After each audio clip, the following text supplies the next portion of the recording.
Okay, hey guys, it's me again, and today I'm gonna show you how to create your own Windows 7 Star button.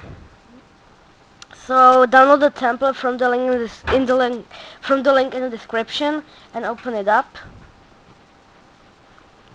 Yeah, and I think it's like too small, so we have to zoom in with this and boom, boom, boom, boom.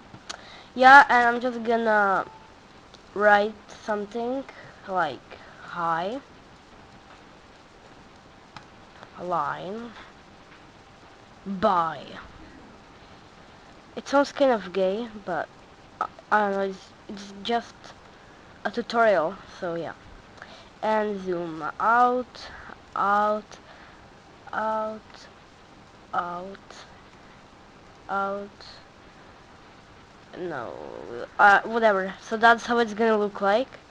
So file, go to file, save as on your desktop, save it as BMP, and save.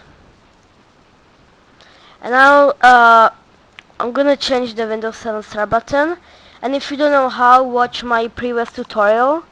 Just click on the annotation, and it's gonna take you there.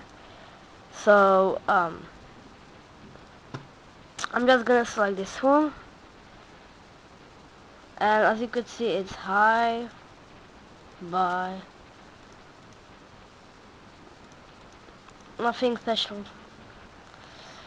Okay, so yep, I hope crap. Wait, I hope you enjoyed, and remember to subscribe, and see ya next time.